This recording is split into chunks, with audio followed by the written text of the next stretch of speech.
Muy buenas tardes y bienvenidos a esta nueva sesión del ciclo de peritos que organiza el Centro Internacional de Arbitraje de Madrid. Como saben, en el CIAM tenemos distintos grupos de trabajo y uno de los grupos de trabajo, probablemente de los más relevantes, es el grupo de trabajo de peritos, en el que contamos con la colaboración de entidades tan prestigiosas como Álvarez y Marsal, Auren, BDO, The Brattle Group, Compass Lexecon, Ernst Young, Grant Thornton, Nera Economic Consulting y RBB Economics. Hoy en la sesión para mí es, y creo que para todo el mundo puede ser de especial interés, porque vamos a hablar del cross-examination, del interrogatorio cruzado de peritos.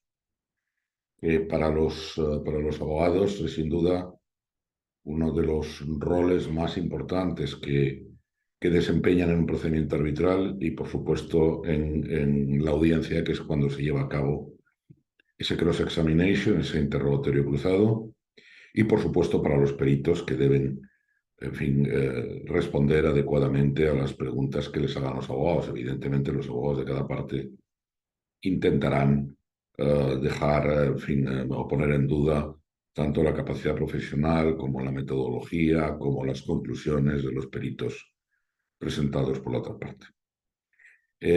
Hoy contamos con cuatro representantes de estas instituciones de Forensic. Tenemos a Juan Francisco Nasser, de Grant Thornton. Tenemos a Juan Jesús Valderas, de Álvarez y Marsal. Tenemos a Fabricio Hernández de Nera y a Fabricio Núñez de Brattle, y vamos a contar con la moderación de Ana Jiménez, que es socia de Auren, es licenciada en Economía y Empresas y censor jurado de cuentas, y es socia responsable del área de Forensic de Auren, y tiene más de 20 años de experiencia interviniendo como perito, tanto en lo que es la redacción de informes como en lo que es la presentación de los informes ante los tribunales arbitrales. Por tanto, yo, pues, en fin, dar a todo el mundo la bienvenida, agradecerles su presencia y, sin más, le doy la palabra a Ana para que proceda a la presentación de los intervinientes y a la moderación del debate. Muchas gracias. Bueno, pues hola, buenas tardes. Buenas tardes a todos. Lo primero, pues agradecer al CIAM, ¿no?, que siga fomentando y respaldando esta serie de webinars centradas en la figura del perito, ¿no? Agradecemos mucho desde la comunidad pericial pues estas oportunidades que se nos dan de tener mayor visibilidad y que se ponga en valor un poco pues el trabajo, ¿no?, y el papel del experto en el arbitraje. Esta vez, como decía José María, pues me ha tocado moderar a cuatro excelentes colegas que, bueno, pues nos van a ofrecer su conocimiento y su experiencia en un tema tan relevante, efectivamente, en el procedimiento arbitral, en mi opinión, a veces determinante incluso, ¿no?, que es el cross-examination al que nos enfrentamos o afrontamos, por no decir que nos enfrentamos, ¿no? Nos afrontamos, hay que afrontarlo tanto los peritos como los abogados, ¿no? Voy a hacer una breve presentación de mis compañeros de mesa. A ver. Por una parte tenemos a Juan Francisco Nasser, que es socio de la práctica de Forensic en Grant Thornton. Tiene más de 20 años de experiencia asesorando en transacciones societarias y en la resolución de disputas complejas en arbitrajes, litigios y transacciones. Actúa regularmente como experto en disputas comerciales, elaborando análisis económicos, valorando empresas en situaciones contenciosas y cuantificando daños y perjuicios. Por otra parte, tenemos a Juan Jesús Valderas, de Álvarez y Marsal, licenciado en Derecho y en ADE por la Universidad Pontificia de Comillas. Es auditor y examinador de fraude certificado. Tiene 24 años de carrera profesional, especializado en el trabajo pericial, habiendo trabajado en KPMG y en Deloitte, y actualmente lidera la práctica de Disputes and Investigations de Álvarez y Marsal en España desde junio del 2019. Ha actuado en más de 200 ocasiones como experto independiente en litigios ante tribunales, cortes de arbitraje nacional e internacional, y aparece acreditado en el directorio Who's Who Legal de International Arbitration como experto en cuantificación de daños. También tenemos con nosotros a Fabricio Núñez, socio de Bratel en el Grupo de Arbitraje Internacional de la Oficina de Washington. Fabricio ha presentado y ratificado en temas de valoración de daños y disputas contractuales, tanto en arbitrajes de inversión ante el CIADI y la PCA, como en arbitrajes comerciales en varios foros, incluido la CCI. Y por último, tenemos a Fabricio Hernández, que es director gerente senior en NERA Economic Consulting. Tiene más de 25 años de experiencia en consultoría en el sector privado, donde actúa como experto en temas económicos, principalmente en sectores de energía e infraestructura. Y tiene también experiencia en el sector público, que lo comentábamos antes, como secretario de Estado de Energía en el Gobierno de España. O sea, como veréis, unos currículum pues muy importantes.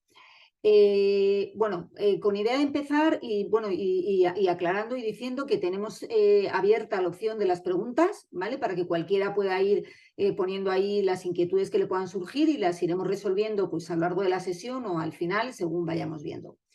Entonces, por empezar un poco, existe unas prácticas habituales, ¿no? Unas técnicas, unas reglas no escritas, podríamos decir, a las que se sujetan tanto el abogado como el experto en el momento del cross-examination, ¿no? Entonces, como bien decía José María anteriormente, el perito que busca aquí, el experto, lo que quiere es maximizar su credibilidad, poner en evidencia su objetividad y convencer pues, que la metodología que ha utilizado la suya es la correcta, convencer al tribunal y de sus conclusiones. Por la otra parte, tenemos a los abogados que pues su objetivo, ¿no? Es minimizar esa credibilidad y objetividad de los expertos y poner en evidencia pues, cualquier tipo de contradicción, error o conclusión a su juicio pues, errónea. ¿Vale? Entonces, por empezar, a ver, dentro de estas técnicas que comentábamos, pues lo que sí que hemos visto últimamente, y lo comentábamos nosotros cuando hemos estado preparando esta sesión, es que últimamente hay una práctica pues muy utilizada, ¿no? Que es el planteamiento de preguntas binarias, es decir, preguntas que exigen una respuesta de sí o no, o preguntas muy concretas, ¿no? Que lo que hacen es pues, limitar la respuesta y las explicaciones del experto. Entonces yo quería preguntaros a vosotros la utilidad que podéis ver en este tipo de preguntas y de cara al procedimiento y las ventajas o inconvenientes que puede tener tanto para el perito como para el abogado como para el tribunal en última instancia. Entonces, pues esta pregunta, Juanje, te la lanzo a ti. ¿Qué opinas tú de estas preguntas? Hola, hola Ana, buenas tardes a todos. Lo primero, brevemente agradecer a Ciam y a José María y a Marta y por supuesto a Sebastián también la oportunidad de participar en esta mesa con compañeros tan ilustres y obviamente apuntar que lo que puedo compartir aquí se basa en mi experiencia personal. Ya llevo unos cuantos años haciendo esto y he acumulado alguna experiencia, pero puedo imaginarme que otros tengan experiencias diferentes, ¿no? Es cierto que últimamente, en los últimos tiempos, yo me he encontrado con más frecuencia de la que me gusta, un planteamiento por el que el abogado, cuando te interroga, pretende exigirte que contestes a sus preguntas con un sí o un no,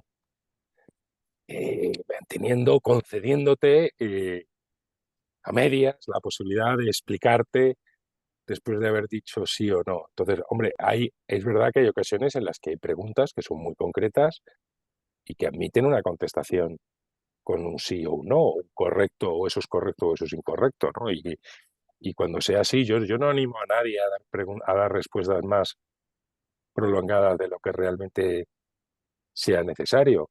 Pero lo que yo me encuentro cuando tratan de meterte dentro de esa camisa de fuerza, ¿no? De exigirte esa práctica, lo que me encuentro en muchas ocasiones es que el abogado lo que hace es formular un statement que es casi parte, que es casi una declaración por su parte, ¿no? Y lo que quiere es que tú contestes simplemente con un sí o con un no. Yo, francamente, no estoy seguro, no creo ser la persona adecuada para evaluar qué ventaja representa eso para el abogado, si es que representa alguna. Yo tengo mis dudas, ¿vale? Me imagino que es posible que tenga que ver con una cuestión de control, de tener controlado al perito, ¿vale?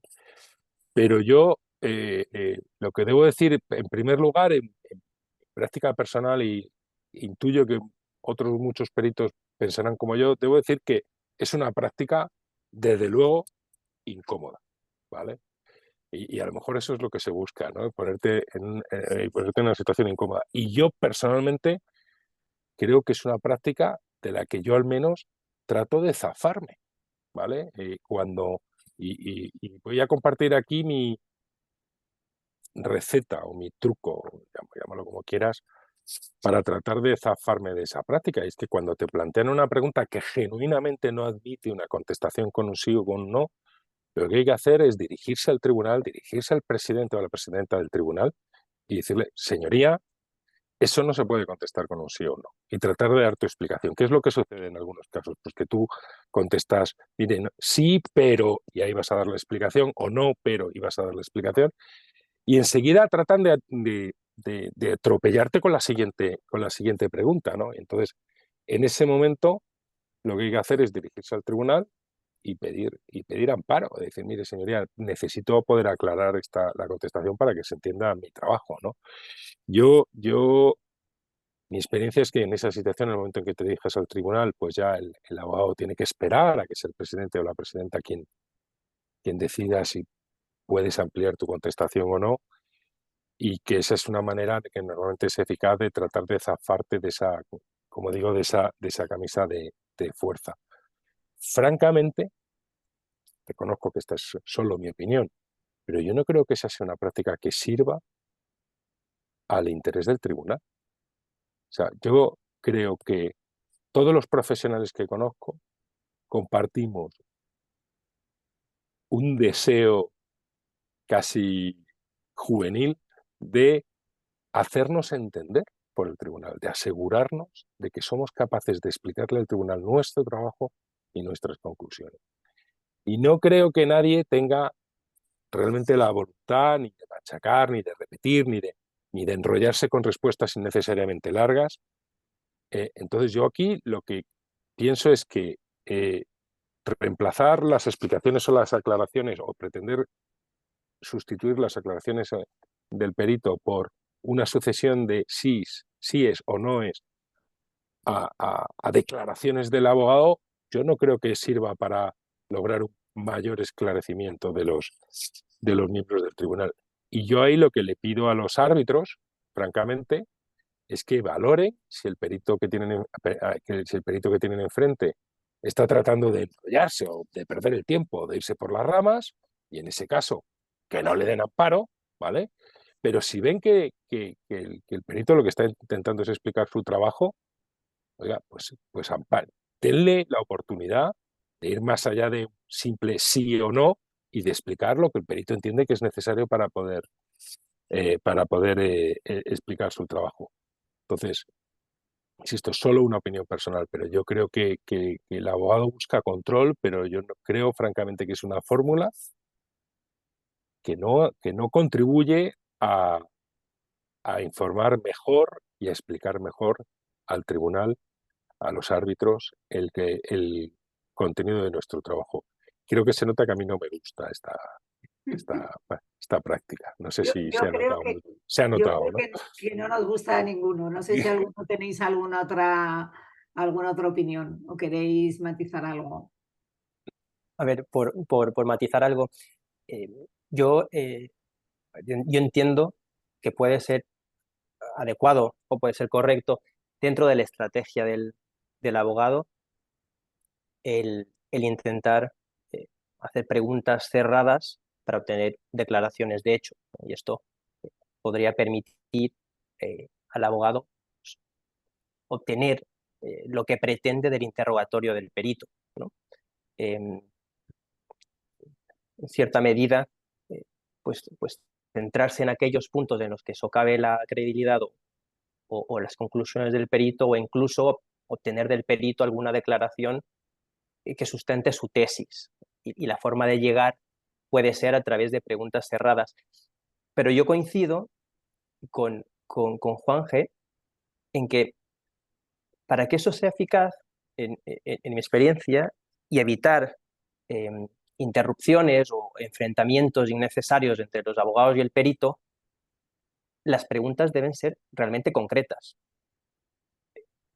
Porque a veces lo que suele pasar, y es muy poco eficaz, creo yo, desde la perspectiva del abogado, el intentar forzar una respuesta de sí o no a una pregunta que no es lo suficientemente concreta. Y es cuando surgen los problemas de que el perito se ve en la necesidad de explicar qué asunciones o en qué condiciones o en qué marco o en qué entorno la respuesta es una u otra, ¿no? Y entonces yo creo que cabe este tipo de preguntas siempre y cuando sean suficientemente concretas, o a veces lo que suele dar resultado como parte que sufre, entre comillas, de estas técnicas es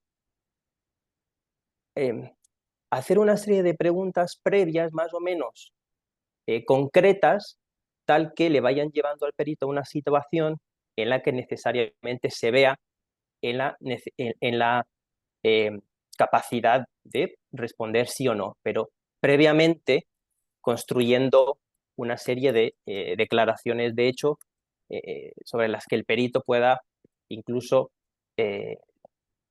contestar con base en todo lo que he hecho, lo que he ido contestando, o en este entorno o en este marco, según lo que hemos ido hablando, pues sí, esta sería mi respuesta. Y en relación con otro punto que comentaba Juanje respecto de que se podría perder algo de información posiblemente valiosa en la declaración del perito si es que se limitan a un interrogatorio de preguntas cerradas, yo también coincido con eso, en que puede ser que esta técnica beneficie a la tesis del abogado, pero limite la información que se transmite al tribunal arbitral. Pero en cualquier caso, por mi experiencia, sé que los tribunales, los árbitros también fijan de antemano los objetivos que ellos tienen respecto de lo que quieren obtener del interrogatorio, y en su turno de preguntas, pues las preguntas suelen ser un poco más abiertas o suelen tener una naturaleza más de intentar conseguir la información, ¿no? que puede que esté oculta en el informe pericial o no esté muy explicada, o algo que al árbitro se le antoja necesario y que el abogado en el interrogatorio ha limitado. Vale, o sea, que al Por final, matizar. sí, o sea que al final un poco, ¿no? Lo que vemos es que a lo mejor creemos que no es del todo útil ese tipo de preguntas de cara al tribunal, pero que luego el propio tribunal, pues obviamente tiene la potestad bueno, pues para aclarar o realizar las preguntas que considere pertinentes, ¿no? Y entonces ahí él va a conseguir, el tribunal conseguirá su objetivo, ¿no? Tú hablabas antes, has dejado caer la palabra enfrentamiento, ¿no? Un poco que puede surgir ante bueno, pues hasta cierta situación a lo mejor de incomodidad por este tipo de preguntas, ¿no? Y a raíz de esto, pues yo quería sacar un segundo tema, que es un poco el tono del interrogatorio, ¿no? O sea, es verdad que hay ocasiones pues que el tono del arbitraje pues a lo mejor puede ser un poquito más agresivo, un poquito más vehemente, ¿no? Y bueno, pues yo os quería plantear hasta qué punto beneficia o perjudica tanto al abogado como al perito tomar ese tono un poquito más elevado, más vehemente, y cómo, ¿no? En su caso, pues cómo actuaríais, ¿no? O cómo actúa el perito, cómo debería actuar pues, ante una actitud de un abogado un poco en ese tono, bueno, pues un pelín más agresivo, ¿no? Entonces, no sé qué opináis. Te lanzo la pregunta a ti, Fabricio. Bueno, Fabricio Núñez, como tenemos dos Fabricios aquí, está esto complicado. Fabricio Núñez. No sé cómo ves tú el tema este del tono, que es verdad que a veces ocurre. Sí, muchas gracias, Dana, y muchas gracias a todos por la invitación. Sí, bueno, déjame empezar con una nota personal, y es que cuando yo me inicié en esta actividad de consultoría económica hace casi 10 años, mi práctica estaba muy orientada a litigación doméstica acá en Estados Unidos, en cortes federales y estatales. Aquí debo observar que el perfil de los abogados que litigan acá en Estados Unidos, particularmente asuntos financieros, es muy confrontacional. Así que eh, mi experiencia ha sido que ha sido un verdadero placer cuando empecé a actuar con abogados que se especializan en derecho internacional. Tienden a ser mucho más diplomáticos, más amables en el trato.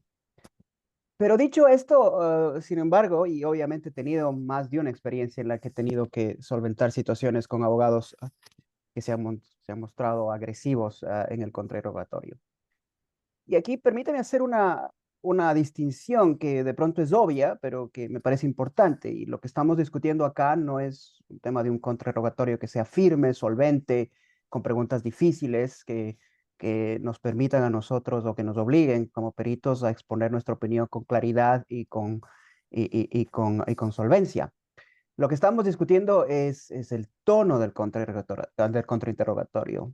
Y esto bien podría referirse a interrupciones frecuentes, como esas preguntas binarias, a personalizar o atacar personalmente al perito, o hacer preguntas que obviamente tienen con trasfondo cuestionar nuestra independencia, nuestra motivación, nuestra integridad.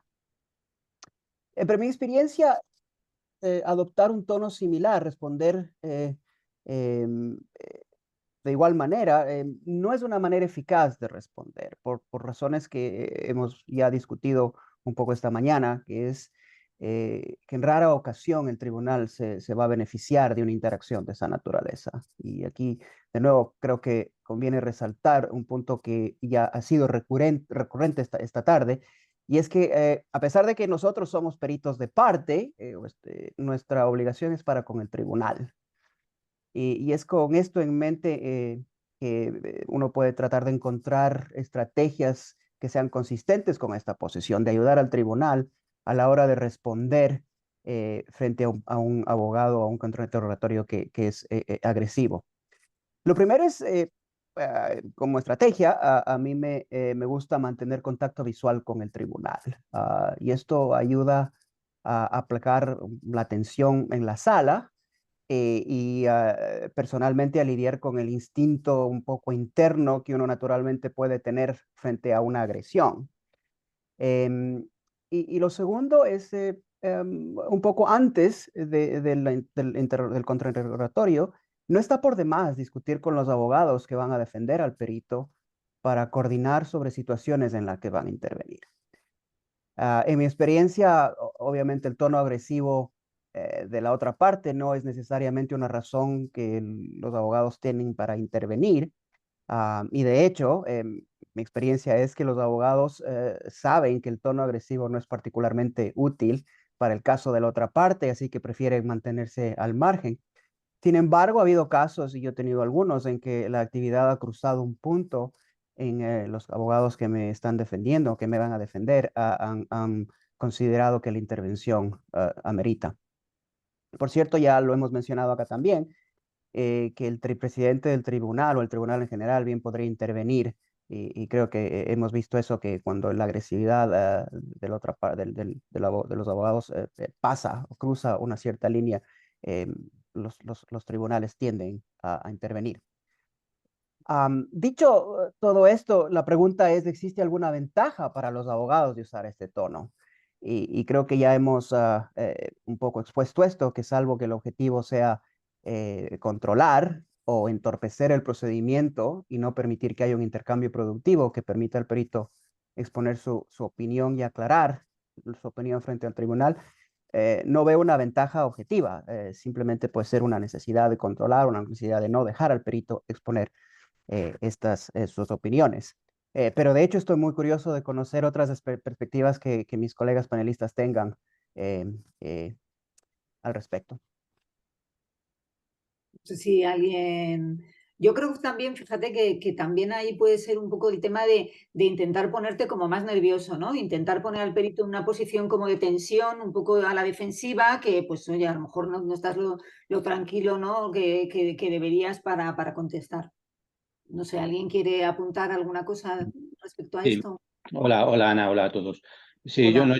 yo estoy totalmente de acuerdo con lo que ha dicho mi tocayo, y mi experiencia es parecida, ¿no? Yo creo que el perito lo que debe procurar es no distraerse por el tono del interrogatorio que utilice el abogado. Precisamente por lo que comentabas, Ana, muchas veces ese tono va dirigido a que el perito se preocupe más del tono y no del fondo de lo que está diciendo, ¿no? Y sacarle un poquito de su concentración, y que pueda al final pues no explicarse igual de bien, o incluso cometer alguna imprecisión cuando habla. Por eso, para mí lo importante es que el perito siempre sitúe en el centro de atención de la respuesta a cualquier pregunta al tribunal, y a lo que el tribunal necesita saber sobre esa pregunta que se le ha formulado, dejando en segundo plano el tono de las insinuaciones de quien ha hecho la pregunta, pero también dejando en segundo plano los mensajes que ese experto le gustaría comunicarle al tribunal, pero que ese no es el momento, porque esa pregunta puede no ir sobre un tema que el experto tiene ganas de explicar al tribunal, pero lo primero que tiene que hacer el experto es contestar a la pregunta que se le ha formulado. Y ya habrá ocasión de explicarle otras cosas en otros momentos, no necesariamente en el interrogatorio cruzado. También hay un directo en el cual el experto ya ha podido priorizar sus mensajes. Por lo tanto, el experto no tiene que ponerse, yo creo, nervioso por pensar que no va a tener tiempo, no le van a dejar explicarse bien. Yo creo que, llegado el caso, como comentaba antes Juan G., si necesita más tiempo o necesita que no le corten su respuesta para darle una explicación más completa, siempre puede pedir el amparo del tribunal. A veces el tono de las preguntas esconde el intento de manipular las respuestas del experto. Un ejemplo que a mí me ha pasado muy a menudo es que la pregunta sea una pregunta larga, que al principio incluye una serie de afirmaciones que hace el abogado, pueden ser muchas afirmaciones o muchas asunciones, y luego rápidamente enfocar la pregunta, incluso a veces en un tono agresivo, a una pregunta muy concreta, ¿no? Incluso obligando a contestar sí o no. De manera que si uno contesta sí, no queda claro si está contestando que sí a la última parte de la pregunta o está reconociendo también todas las asunciones anteriores, ¿no? Y eso es una cosa que entraña el riesgo de que se interprete que el experto está de acuerdo con todas esas afirmaciones, cuando en realidad solo está contestando a la última pregunta. Y el hacer la última pregunta de una forma agresiva le deja al experto un poco patidifuso, y ya se sabe que con agresividad se tiende a contestar con agresividad. Eso es parte de la naturaleza humana, y los psicólogos lo tienen muy demostrado, ¿no? Cuando en una conversación alguien grita, lo más probable es que el otro también grite, ¿no? Se tiende a contestar de esa forma. Pero claro, el experto es humano, ¿no? Y por lo menos hasta que la inteligencia artificial nos sustituya, puede estar tentado de responder de una forma igualmente agresiva, cuando lo mejor es que se pare a reflexionar y de alguna manera pues separe todas las preguntas o afirmaciones o asunciones implícitas que hay en la pregunta, y conteste una a una, y le diga al abogado: oiga, mire, usted me ha hecho una pregunta, pero creo que detrás de esa pregunta hay 4 preguntas distintas, y la voy a contestar una a una, y ahí mantenga la tranquilidad, mantenga la calma, y se tome el tiempo que necesite para contestar, ¿no? Hay cosas que ocurren de la posición del perito que yo me he encontrado que ayudan en este sentido, y otras que no. Entre las que ayudan, por ejemplo, en este ejemplo que ponía, está el disponer, donde está el perito, del transcript de lo que está ocurriendo en la sala, poder leerlo en directo, online. ¿Por qué? Porque si el abogado hace una pregunta muy larga, pues uno, si no se espera una pregunta muy larga, pues al final de la pregunta dice: bueno, a ver cuántas cosas me ha dicho este señor. Y entonces, claro, si uno lo puede releer, pues uno puede estar seguro de todas las asunciones o afirmaciones que han precedido a la pregunta. Y cuando en cambio no existe eso, que es otras veces no tienes ese transcript, pues a mí lo que me pasa muchas veces es que no me queda más remedio que pedirle al señor abogado: oiga, por favor, repítame la pregunta, porque así me voy apuntando. No me esperaba una pregunta tan larga, me voy apuntando todas esas asunciones, ¿no? Entonces, de nuevo, ahí yo creo que la idea siempre es no apresurarse demasiado, no copiar necesariamente el tono. Los abogados, los examinadores, de la mayoría de las grandes firmas, pues tienen una experiencia enorme en hacerlo, y cuando utilizan un tono u otro es porque lo hacen adrede, lo hacen buscando una estrategia determinada, perfectamente legítima desde su punto de vista, pero insisto, eso no tiene que condicionar al perito, y mantenerse ahí con la cabeza fría yo creo que es la receta que siempre funciona. Está claro, a veces no es posible, pero está claro que es una técnica más y bueno, pues nosotros, ¿no? En nuestro papel pues tenemos que controlarla, esto es así, pero es verdad que hay veces pues que la situación pues te pone en algún punto que al final también pues saltas, ¿no? Tú, y efectivamente no va a nuestro favor eso, ni mucho menos. Bueno, cambiando un poco de asunto, o sea, a ver, luego hay un tema que es la limitación que a veces, no siempre, pero en algunas ocasiones, pueden tener los abogados al enfrentarse bueno, al interrogatorio.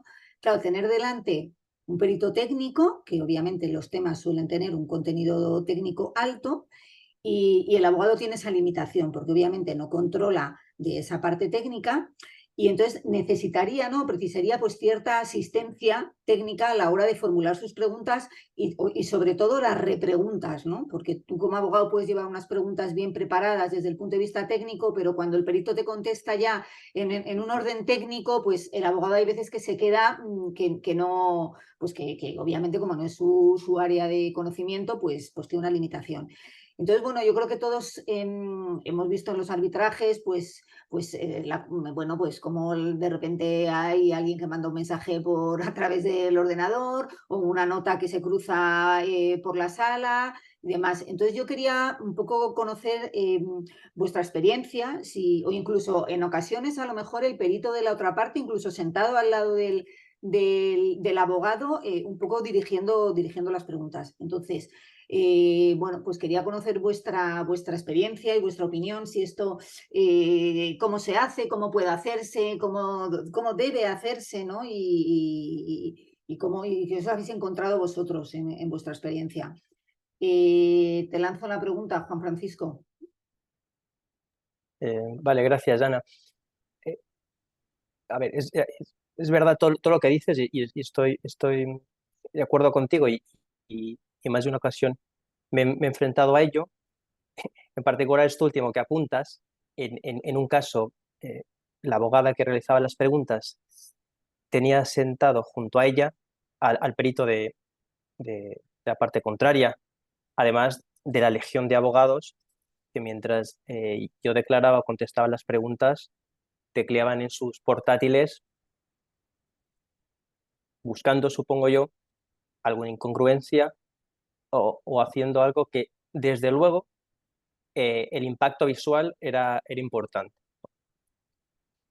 Sin embargo, yo creo que un aspecto importantísimo en cuanto a preparar el interrogatorio técnico, porque dentro de los distintos pilares que tiene un informe pericial que se pueden debilitar a través del interrogatorio, hay uno que es el técnico.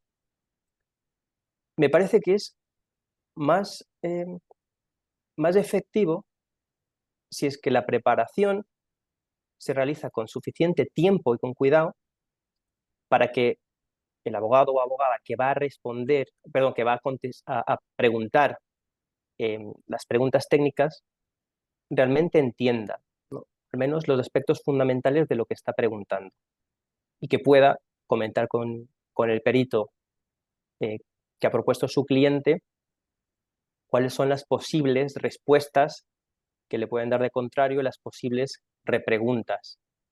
Esto creo yo que suele ser más efectivo que incluso tener al perito sentado junto al abogado, porque lo que ocurría en esta ocasión que te cuento es que se notaba claramente las preguntas que habían preparado con tiempo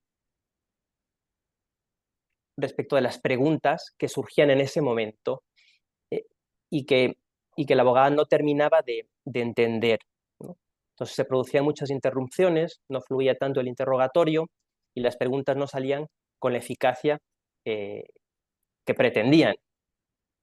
Por lo tanto, la primera recomendación, si cabe, desde mi humilde opinión, es que se dedique el tiempo suficiente entre abogado y perito de preparar esta parte y entender bien las preguntas, porque incluso creo yo que puede ser más efectivo, dependiendo del caso, obviamente,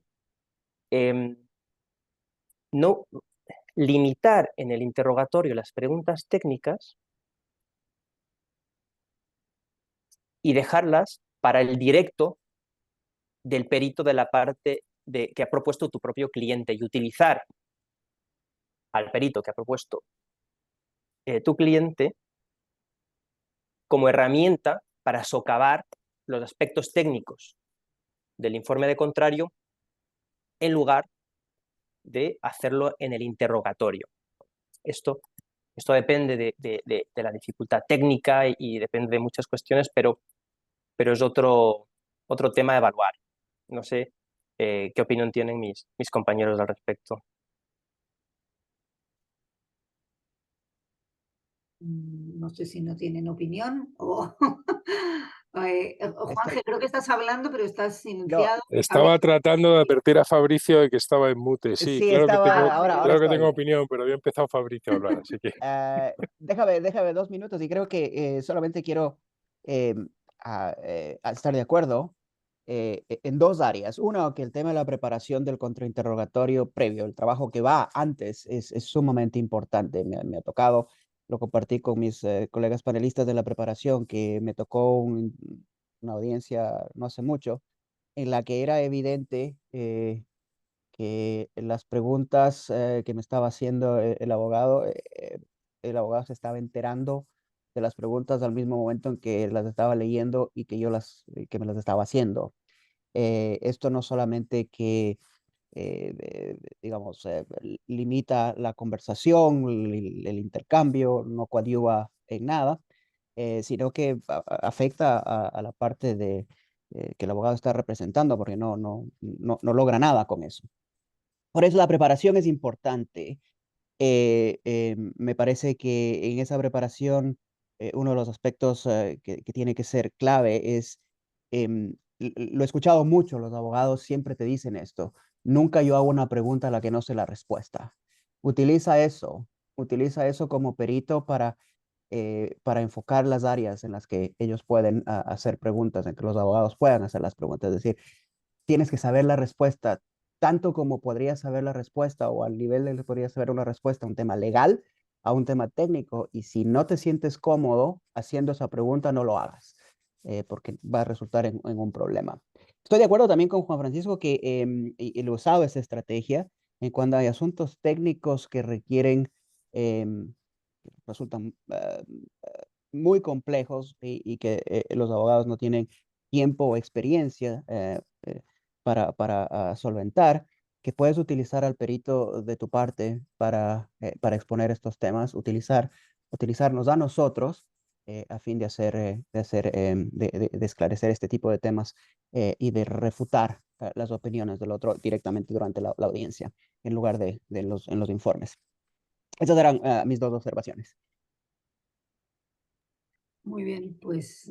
Ana, si me dejas añadir una espuela muy rápida, yo debo decir que yo estoy a favor de cualquier fórmula que permita de una manera ordenada confrontar el trabajo de los peritos. Llámese careo, llámese... Yo he vivido esta situación, me pasó una situación muy particular en Noruega. No sé si esto es lo normal allí o fue solo en este caso, pero en una situación en la que el abogado tenía sentado a su derecha o a su lado al perito, y el perito le iba, no sé, haciendo comentarios o dando instrucciones sobre qué preguntarme, ¿no? Y yo creo que si se logra hacer de una manera ordenada sin que suponga embarrar la conversación, yo estoy completamente a favor, completamente a favor. Es verdad que puede parecer incómodo, pero si contribuye a ser más eficaz a la hora de esclarecer el trabajo de uno y del otro, completamente a favor. Ya está, perdóname la No, por intromisión. supuesto, totalmente. Y luego yo lo que iba a introducir es esto que estabas comentando tú bueno, de si no la alternativa del careo, ¿no? Que siempre ante un tema técnico muy complejo en el que realmente el abogado pues se vea más, bueno, pues más limitado y quiera dejar en evidencia determinadas contradicciones, pues el tema del careo entre peritos, ¿no? Pues siempre un poco te posiciona en igualdad de condiciones, ¿no? En temas así, ¿no? Y puede ser también una solución, ¿no? Ante temas técnicos más complejos que se le escapen al abogado. Muy bien. Y a ver, lanzo un tema bueno, que es un temita interesante que a veces a nosotros pues, nos puede afectar y nos puede poner en una situación incómoda, ¿no? Y es cuando el abogado bueno, pues pone en evidencia un error en el informe, un error evidente que tú como perito pues no eres consciente. A ver, dicho esto, o sea, partiendo de la base que en el nivel de informes que se aportan en los arbitrajes internacionales, pues nunca va a haber un error, o sea, es impensable que haya un error de tal magnitud o relevancia que modifique las conclusiones del informe y que, bueno, que sea una debacle, ¿no? Esto damos por hecho que no ocurre. Ahora, sí puede ocurrir pues, que haya algún tipo de error, pues un error aritmético, un error de transcripción de alguna cosa, o sea, esto puede ocurrir, ¿no? Entonces, bueno, no os voy a preguntar vuestra experiencia porque esto no nos ha ocurrido a ninguno nunca nos ha ocurrido esto, aquí si se nos ha ocurrido no lo vamos a contar aquí, pero cómo realmente ¿no? debería actuar el perito, ¿no? Y cuál debería ser la actitud del perito ante una situación así, ¿no? Que es una situación pues, realmente incómoda y que te pone un poco a la defensiva pero bueno, que te puede ocurrir, ¿no? Que haya un error y que el error sea evidente, pues cuál sería la actitud, ¿no? Que deberíamos tomar al respecto. Fabricio, Sí, gracias, Ana. ¿Qué hacemos cuando no pasa esto? Claro, esta es la situación peor para un experto, ¿no? O sea, la que le quita el sueño, digamos, ¿no?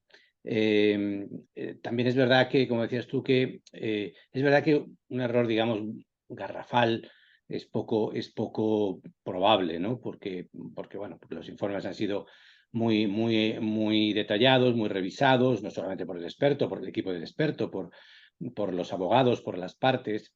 Normalmente que el informe contenga un error garrafal es poco probable, pero sí puede haber ciertos errores que igual no son tan garrafales, pero que también pueden minar la credibilidad del experto, o en todo caso, errores que, digamos, en el contrainterrogatorio el abogado de la parte contraria intente presentar como un error garrafal.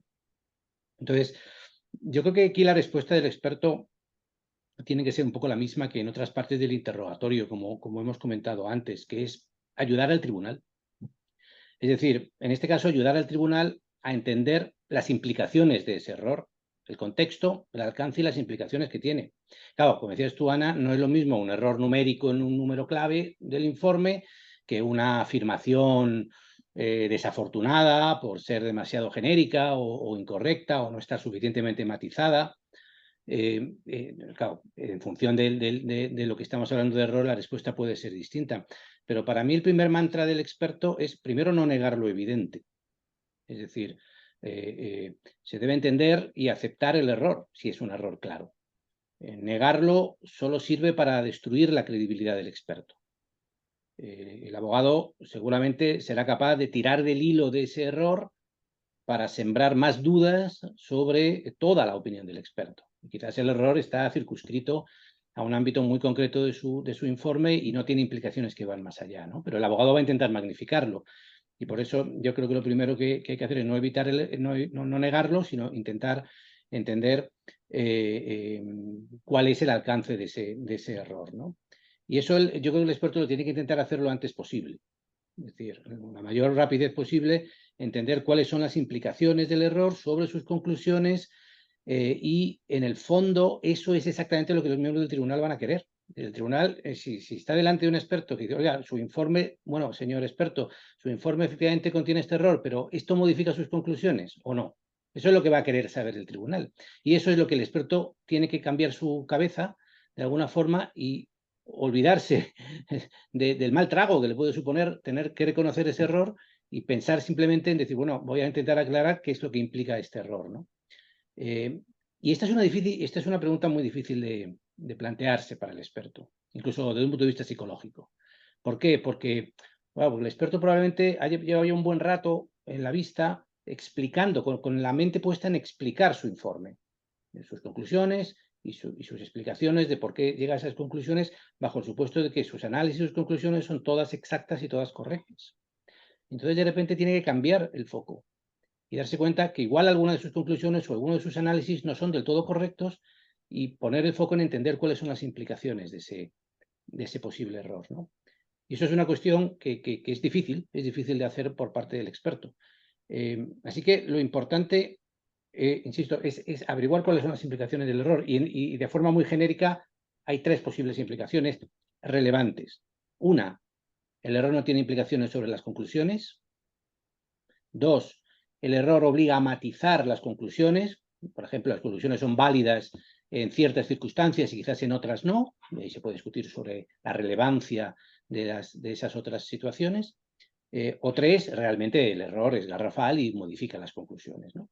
Entonces, el experto lo primero que tiene que entender es en qué mundo se mueve de esos 3 mundos.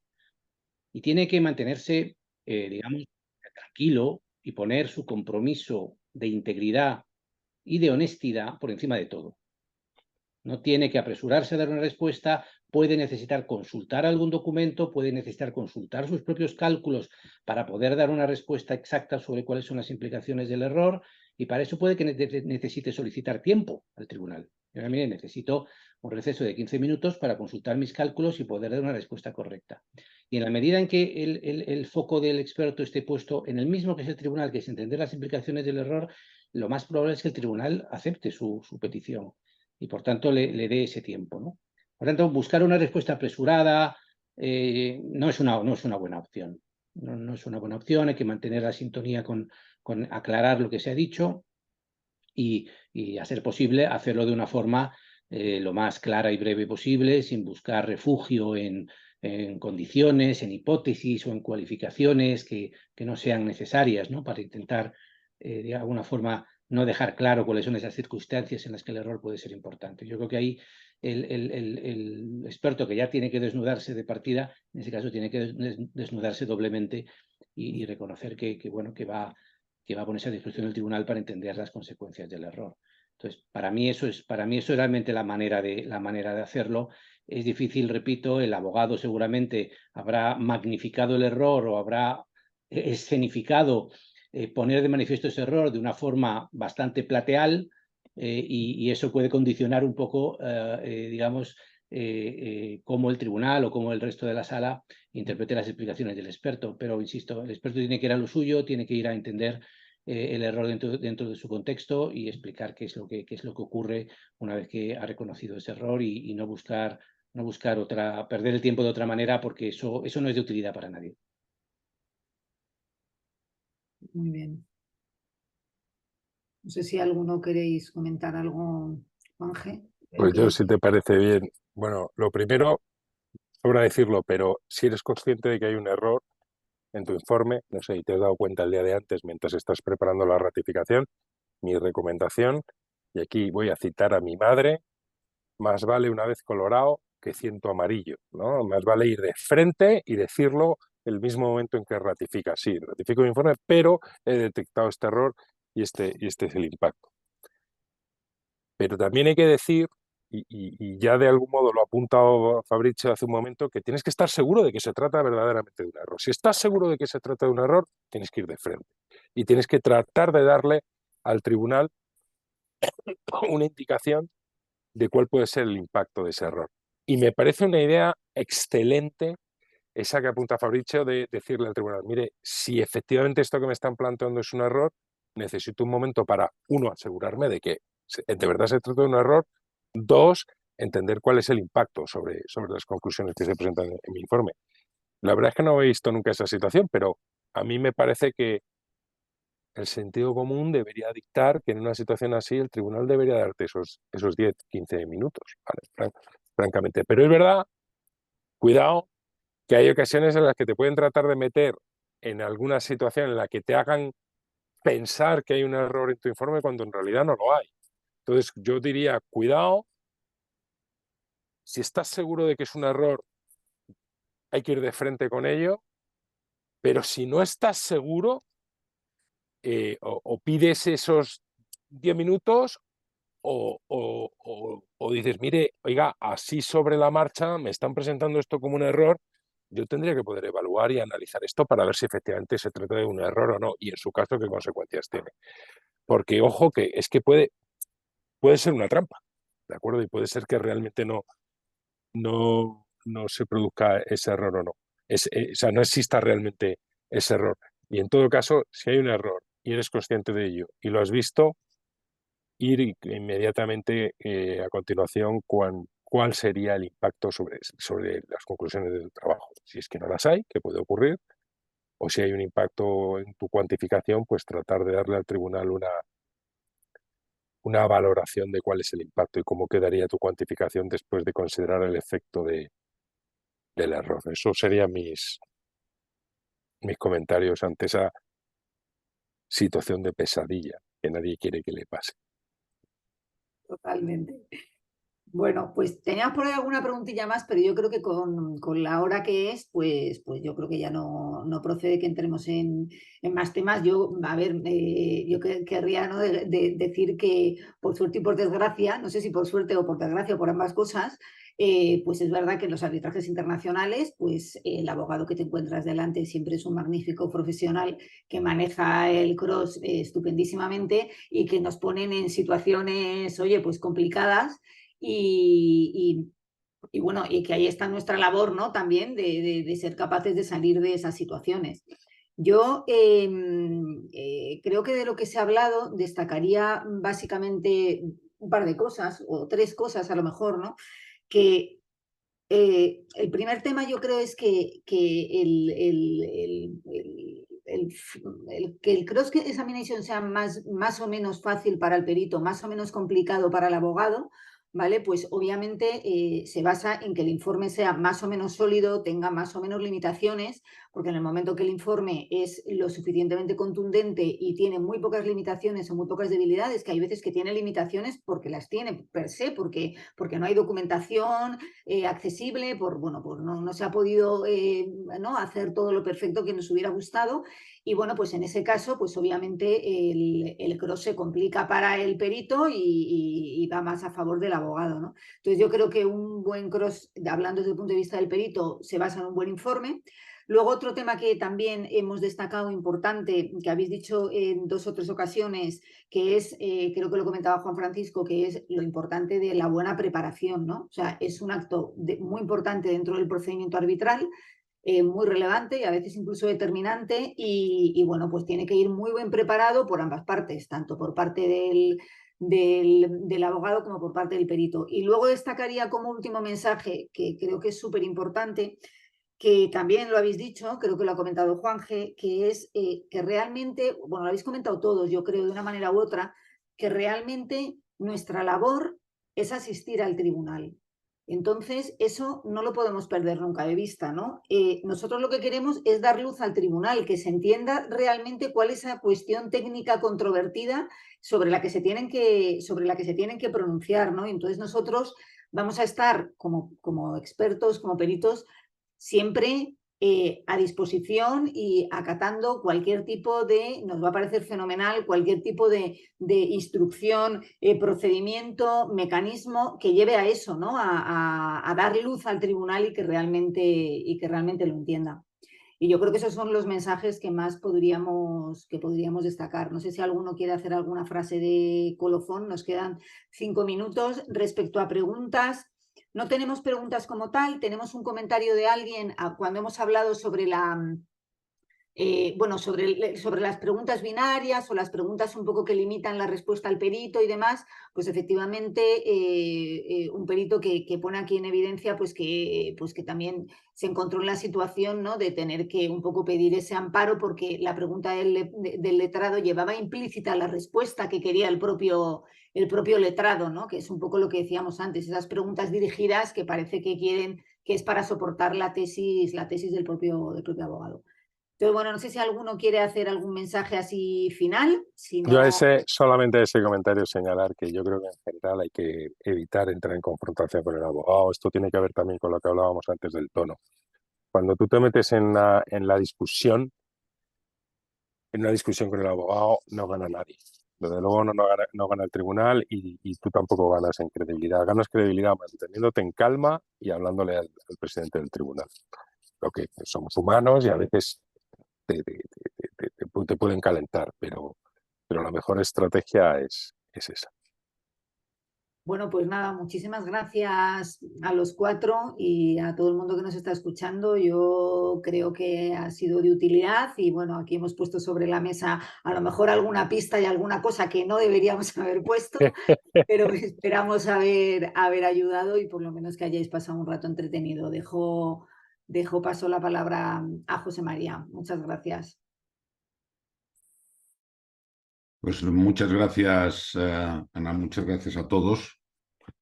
Yo creo que ha sido una intervención que desde luego daría para mucho más tiempo, porque realmente es un tema vital en cualquier procedimiento arbitral.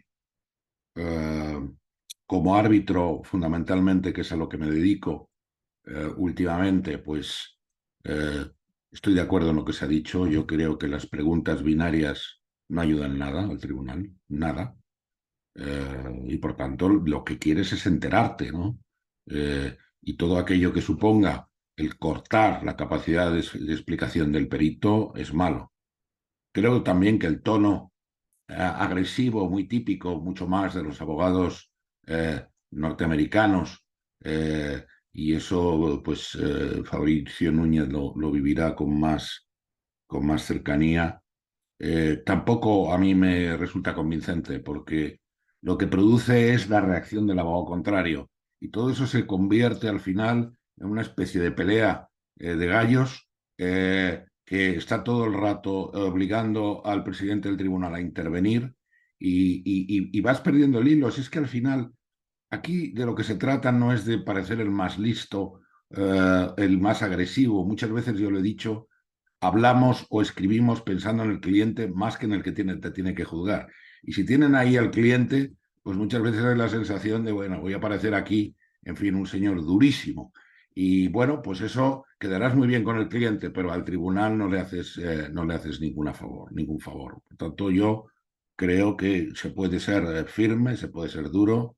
Hay que tener cuidado también. Bueno, como abogado yo creo que hay que utilizarlo, eso que decía antes Fabricio Hernández, de las preguntas muy largas, y lo que te sirve es para que el abogado haga un alegato para intentar desvirtuar la posición del perito y luego haga al final una pregunta. Ahí tiene que estar, más que el tribunal, atento al abogado contrario para decir, mire usted, para alegación ya tiene usted el trámite de conclusiones por hearing, haga usted la pregunta, ¿no? O sea, aquí ese tema también hay que tener mucho cuidado. Y luego hay una cosa que es, ya con ello termino, que es el tema de la asistencia de los peritos a los abogados, ¿no? Yo sé que Juan G.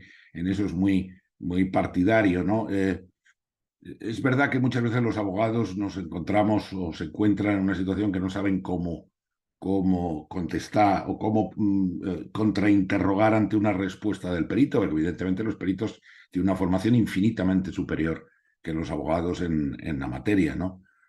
Bueno, tener ahí al perito que luego va a informar ayudando al abogado, yo creo que afecta de una manera muy clara a la credibilidad del perito. A mí me parece bien que estén presentes y que luego haya un careo, un hot tubbing, una cosa donde al final pues hoy se pueda sacar las conclusiones necesarias sobre los puntos que haya controvertidos, ¿no? Y finalmente también estoy de acuerdo, si hay un error, pues hay que reconocerlo, pero decir efectivamente, déjeme usted ver si ese error afecta o no lo que he dicho, porque a lo mejor es un error que no tiene ninguna trascendencia, o la tiene mínima, y por tanto no magnifiquemos el tema. En fin, perdonar estas últimas aseveraciones. Para mí, que he estado atentísimo, es un lujo escucharos. Os escucho muchas veces en persona, y escucharos ahora aquí, pues uno siempre aprende, y para el centro, pues el poder contar con expertos como vosotros es un auténtico lujo. Por tanto, muchas gracias Ana por tu magnífica moderación, muchas gracias a los asistentes, y que tengan todo el mundo buena tarde. Hasta luego. Muchas gracias. Gracias. Hasta luego. Gracias. Adiós. Hasta luego.